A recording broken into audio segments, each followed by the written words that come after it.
Bonsoir tout le monde. Aujourd'hui, le sujet que je vais débattre, c'est comment les fantômes défunts apparaissent. Donc je vais vous dire ça tout de suite. Donc ils mettent quand un fantôme apparaît, il prend de l'énergie éthérique d'une ou de plusieurs personnes présentes et vivantes physiquement. Donc nous, hein. Comme voilà, ce qui lui permet de densifier son corps astral au point de devenir visible physiquement, sous forme fantomatique, c'est-à-dire avec une certaine transparence. Il peut, s'il prend beaucoup d'énergie, avoir l'apparence d'un corps physique, laissant la personne vampirisée dans un état de grande fatigue. En effet, lors d'apparitions fantomatiques, les témoins constatent souvent un abaissement de la température. Voilà. Alors évidemment, il faut savoir que le corps astral que nous avons aussi en nous, c'est le même que celui des défunts, comme je vous ai dit, mais la seule différence, c'est que nous avons un cordon d'argent qui relie notre corps astral à notre corps physique, alors que les défunts, eux, ils n'en ont plus du tout. Mais,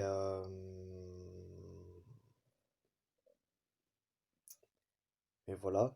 Après, la question que je suis en train de me poser, c'est bien que nous ayons un corps éthérique et un corps astral. Je me suis posé cette question, je me suis dit, après ça reste une supposition, ça reste une théorie, mais ça reste à vérifier. Je me demande en fait si pour apparaître euh, devant des personnes vivantes en faisant un voyage astral, est-ce que justement pour apparaître il faudrait que notre corps éthérique soit éveillé, donc en s'élant dans Shushumna, donc en gros il faudrait voir l'aura éthérique, et en même temps que notre corps astral aussi soit éveillé, ou alors il y a juste le corps éthérique qui est éveillé, et le corps astral, il n'y a pas besoin qu'il soit éveillé. Enfin, voilà, ça reste une théorie, ça reste à voir, mais je pense qu'effectivement, pour que nous puissions apparaître devant d'autres vivants, en faisant un voyage astral, il faudrait que notre corps éthérique soit d'éveillé, donc le deuxième chakra, hein, et, et voilà, après il reste plus qu'à faire un voyage astral, ou alors il faut que le corps éthérique et le corps astral soient tous les deux éveillés. Voilà, je vois que ça comme explication. Après, après voilà. En clair, moi, j'en sais rien du tout sur comment, comment le fantôme des vivants se manifeste. Je sais juste que quand on fait un voyage astral, on peut apparaître à d'autres vivants. Du moins, c'est ce qui est écrit dans ce livre. Sur ce qui est écrit dans ce livre. Après, moi, je veux bien y croire. Si l'auteur a marqué ça, c'est pas pour rien, hein. Je tiens à avouer que tout ce qui est dans ce livre, s'est tiré d'une expérience personnelle et beaucoup d'élèves, en faisant ces expériences enfin, plutôt ces expérimentations psychiques, spirituelles, ils ont pu en tirer la conclusion que oui, c'était vrai. Moi, personnellement, je tiens à donner mon avis là-dessus. Tout ce qui est dans ce livre, pour moi, oui, c'est vrai. Pourquoi? Parce que dans ce livre, il parle par exemple, je donne un exemple tout simple, il parle de l'aura et ils mettent les différentes couleurs et leur signification. Par exemple, je donne un exemple là, quand une personne a une aura blanche, pardon, ça signifie ça signifie la pureté, union avec Dieu, don de soi. Ou alors, quand c'est jaune, ça peut être intellectuel, activité mentale, gaieté, enthousiasme, etc. Donc ça, il y a beaucoup de couleurs différentes. Et je tiens à vous avouer que moi, personnellement, euh, les couleurs de l'aura chez les personnes que j'ai observées, qui étaient le plus, comment dire, enfin, l'aura des personnes que je voyais qui étaient le plus souvent ah, euh, qui étaient le plus souvent, je sais pas comment dire ça, le plus souvent,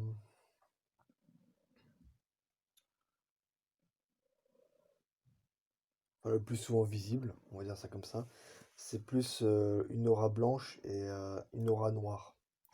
Voilà. Euh, Bien sûr, les auras noires, j'en vois rarement, mais ça m'arrivait d'en voir.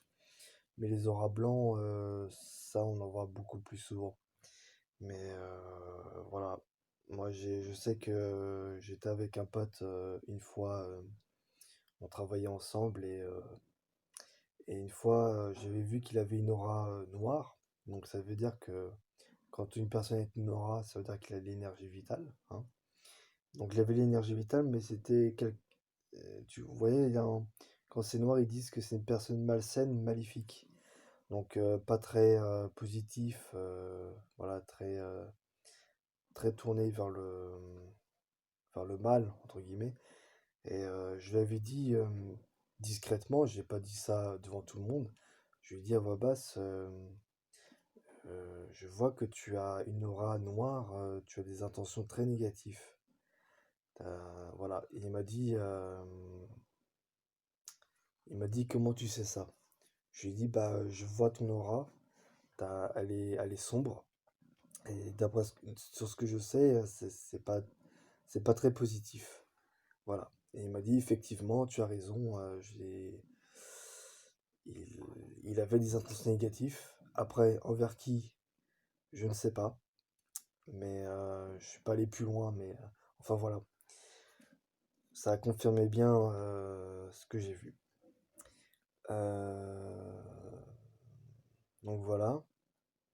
Donc voilà pour ce qui est pour en revenir sur le sujet, voilà en ce qui concerne le, comment les fantômes apparaissent. Voilà. Donc comme je l'ai dit, je répète, hein, je ne sais pas du tout comment fonctionne le mécanisme des apparitions des fantômes des vivants. Hein, je dis bien vivants. Euh, donc voilà, je répète, hein, pour moi j'ai une théorie. La- alors la théorie, ce serait, comme je dis, il faudrait, pour apparaître, pour faire apparaître son corps astral à d'autres vivants, ma théorie, ce serait qu'il faudrait que le corps astral soit éveillé par la Kundalini, donc il faut de l'énergie vitale, ou alors il faut que,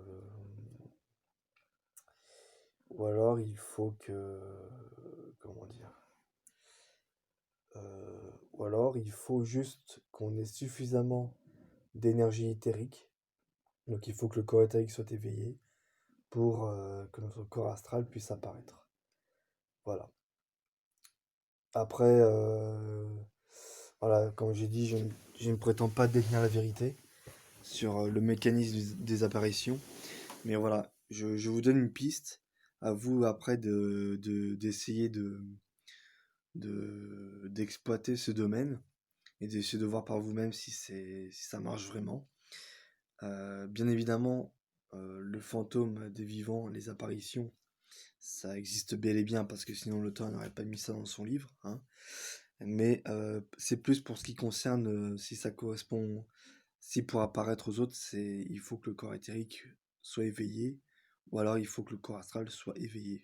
Voilà. De toute façon, si le corps astral est éveillé, c'est que le corps éthérique aussi est éveillé. Voilà. Mais après, dans ma longue expérience, pour faire un voyage astral, il n'y a pas besoin à ce que le corps astral soit éveillé, hein. Le voyage astral, c'est un CD secondaire. Ça veut dire qu'il y a 8 CD primaires et il y a 10 CD secondaires, enfin voilà, des pouvoirs supranormaux voilà, qui s'acquièrent par la pratique spirituelle et par l'éveil spirituel aussi, surtout. Voilà, donc voilà. Je vous laisse méditer sur ce sujet. Euh, Voilà, donc c'est tout pour cette vidéo. J'espère qu'elle vous aura plu. N'hésitez pas à mettre un like et à mettre dans les commentaires ce que vous en pensez. Et je vous dis à très bientôt pour une nouvelle vidéo.